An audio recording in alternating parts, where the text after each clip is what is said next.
welcome to another video, A Walk with Phil, and I'm in West Bromwich, and today I'm going to take you along what was once the most wealthiest road in West Bromwich, Beeches Road. Beeches Road ain't nothing like it used to be. The wealthy don't live here anymore, that's for sure. I did a video of Beeches Road quite a while back now, but I didn't exactly do Beeches Road as such because I was talking about where the West Bromwich Albion used to play, which was along Beeches Road near Dartmouth Park. But what I'm going to do today is I'm going to walk along the whole of Beeches Road, and we'll have a look around, and we'll have a look to see what houses from the 1870s, 1880s are still standing here in Beeches Road. But it ain't what it used to be, that's for sure. But anyway, I'm going to take you along and we'll have a look. We start in here, just ahead of me is Birmingham Road, and you got that quite a modern block of offices ahead. Again, looking like a pile of Lego bricks actually. Just here used to be something to do with a community hub, where I don't know what it is. It probably was a church of some kind once, many years ago, but I don't think it's being used for anything these days. There's a Beeches Road Methodist Church. Anyway, this is Europa Avenue. There used to be a hotel down there. We used to call it the Europa. I think people still do. Just down there, under the bridge, I think you turn right, and it's now called the Birmingham West Hotel now. And as you see, we've got a few here, and you'll be surprised to see how remarkably few of these there are in Beeches Road, when in fact they were all like this along this road. But as you can see, this one ahead of me is quite a nice looking property. As you can see, it's turned into what, 4 flats. A lot of these big houses have all been turned into flats. This is the Beeches. Some renovation going on that one. Again, you can see there's some fine examples of some very early 20th century or late 19th century properties. It's got character, but a lot of the newer type of window frames, the UPVC, does seem to kind of detracts from the character a little, I think. A care rest home.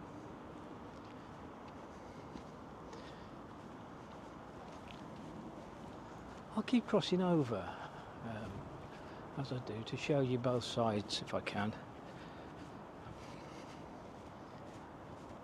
Again, we've got some new stuff here.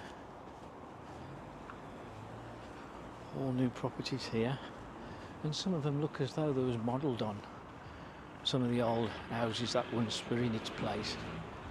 Now this is Bagnall Street. Just have it show you down there. There's a lot of old terrace properties down there. So the care home here. Street signs are really fading here as well. We've got Jesson Street here. Jesson Street was named after, which used to be an old West Bromwich family name, Jesson. There must have been a lot of Jessons in the mid-1800s. Look at all these new properties here. Now here we have a fine example of what Beeches Road used to look like. And we can look at these now and think, well, they look old and that, but these were fine houses where only the wealthiest would have lived, with its 3 stories, and you can see all the gables at the top. Yeah, it was quite a long stretch here, untouched, not been bulldozed, not yet anyway. Not so keen on this one with its cladding. There was a kind of a fad back in the 80s, 1980s to clad the front of your house. These houses have still got a lot of original brickwork. Some of the woodwork on the gables look as though they need a bit of paint or replacing, because we all know those who live in old houses, they always need work doing on them. Prince's Gate, so we've just come from.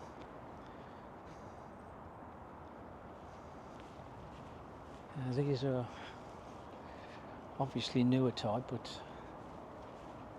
20s, 30s perhaps. I'm assuming all these are all flats here to my right.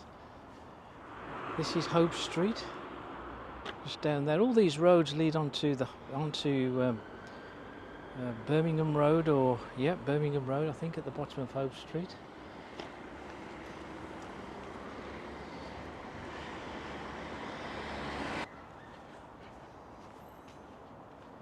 Jesson Street, what we just passed incidentally, was where the Carroll family moved to, Madeleine Carroll, the famous Hollywood actress, who was born in Herbert Street, as we'll see in a minute. The parents and the family moved from Herbert Street to Jesson Street, and the parents stayed there until 1939, I believe, before the parents moved to Bromley in Kent. Anyway, here we are, some more old properties that once graced along Beeches Road. Not sure about these. They are old. They look as though they are turn of the 20th century. Yeah, and we got Tyne Street down there. This is the highest point in West Bromwich, where I'm standing. We're 568 feet above sea level, whereas the highest football ground in the Football League, West Bromwich Albion, stands at 551. So we're 17 feet higher standing here. Yeah, this is the highest point in West Bromwich. Okay, so Tyne Street, that was named after some solicitors called Tyne and Tyne, who were the solicitors to the Earl of Dartmouth. Look at this one. This one's pretty special, isn't it?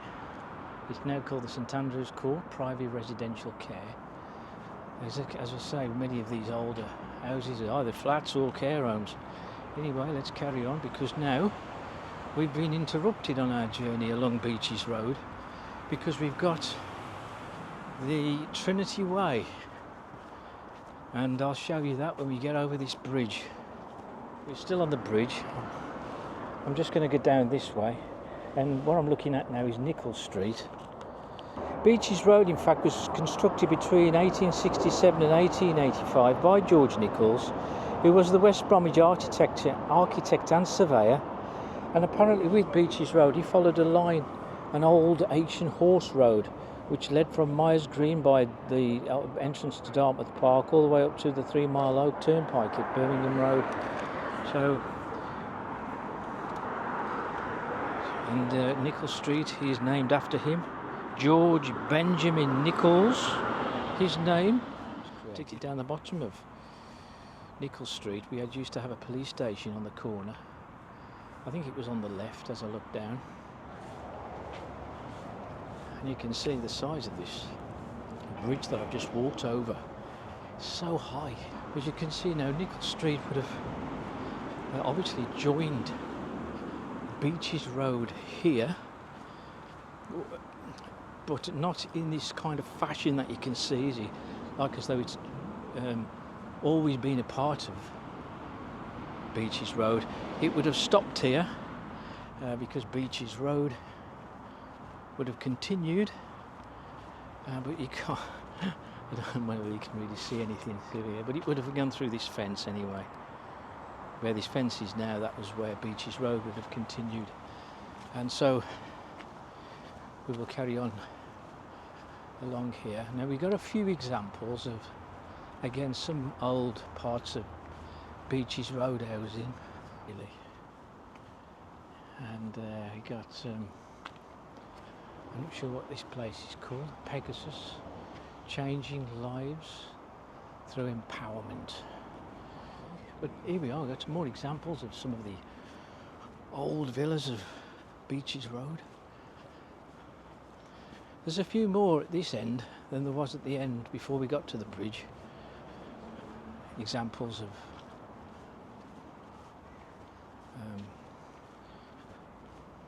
wealthy properties.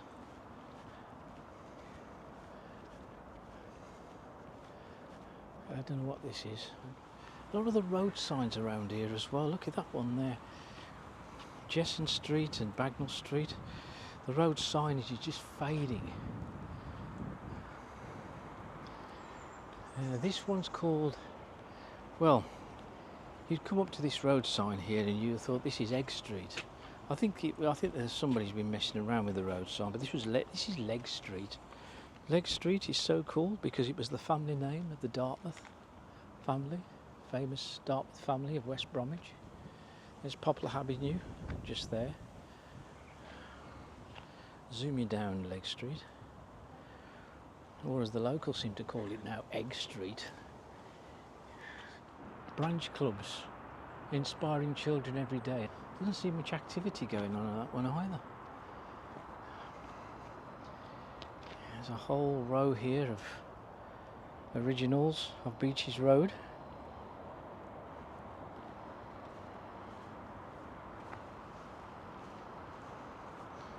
And we've got just a few here as well, next to the lodge.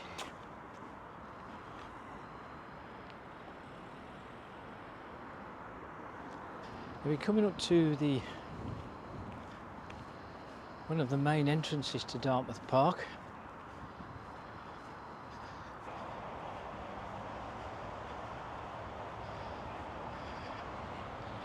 There we got Herbert Street just ahead of me. Number 32 is where Madeleine Carroll was born, here in West Bromwich, Herbert Street. Madeleine Carroll and her sister would walk up this road and through the gates into the park. It was their favourite play area, as it was for a lot of kids back then. Late 1800s, early 1900s. And we've got a board that says "Welcome to Dartmouth Park." Now you can get to Dartmouth Park still. There's the welcome board. And we've got the original lodge. The lodge had got a clock as well. I didn't notice that before, and it's showing just before 10:15, and we're about 10 to 11, so it's a good hour behind. That probably doesn't work.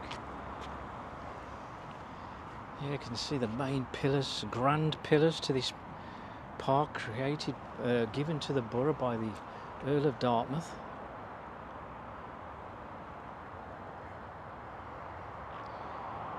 The lodge doors there look as though they need some work on them.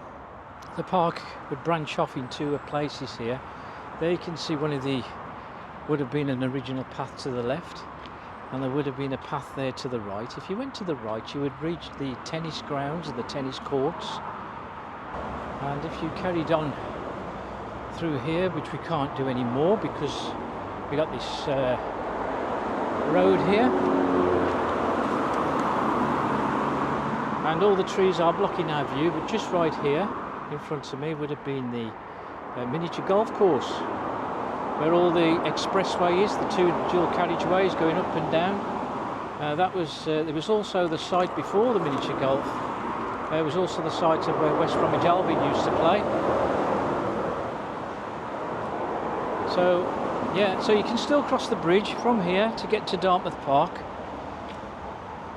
Come out of the park and just continue our rest of our route the best we can along Beeches Road now. We've got a couple of buildings here of special interest. We've got a church and a school along here. Some parts of the old Dartmouth Park here.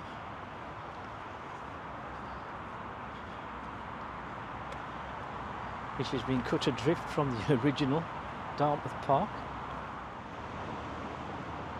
Okay, what we've got here is St Philip's Church. There was a church here in 1892, but prior to the church being here, this is where West Bromwich Albion, or was it West Bromwich Strollers, first played their first ever football games, here on the site where this church is.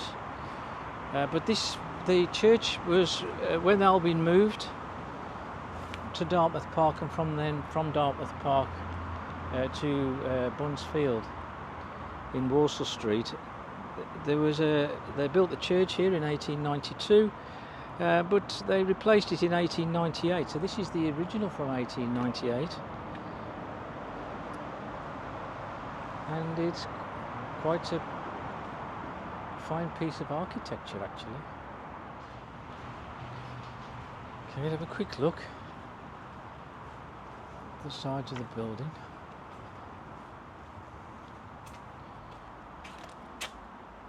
St Philip's Church. There's the service times. Main entrance is down here. This house here, there's the Beeches Road School. This house here, I'm not sure what this was. Was it a vicarage or was it a part of the school? But it's all like it's has metal. It's got metal on the doors, it's got metal on the windows, so it's obviously not in use any longer. It looks a very old building. Not sure what's going to become of that one. This is the school, King George V School they call it now. It was Beeches Road School, and it was built in 1892 by the architect Alfred Long. Now this is where the end of Beeches Road is, because the wonderful expressway has cut us adrift from all the other roads that used to be along here. Again, it's not going to be very easy to tell you exactly where all these roads were, but with Cooper Street, Gregory Street and Cooper Street would have been off there on the left. Yeah, you can just see Treadle's Lane just ahead of me, and it does go off to the left. There's a bit of it left, but it no longer joins any particular road now. It's a sealed road at the end. Said Cooper's Hill would have been a bit further on. Gregory Street would have been ahead of me, and Devonshire Road is over there to the right. Anyway, that's the end of our walk along Beeches Road, one of the wealthiest roads in West Bromwich, or probably was the wealthiest road in West Bromwich, to be fair. But the wealthy don't live down Beeches Road anymore, except the owners of the care homes, perhaps. So we've not really seen much evidence of what Beeches Road would look like when it was first created. We've got Trinity Way that's cut through it, the expressway is cut through it, and so Beeches Road is nothing more than just a quiet backwater road now, with no character and no soul. And we can say that for a lot of the roads and streets in our town of West Bromwich. But anyway, if you like the video, hit the like button and also hit subscribe. Do appreciate it if you hit subscribe, it keeps the channel going, and hit the notification bell for new videos, and I'll see you on the next one.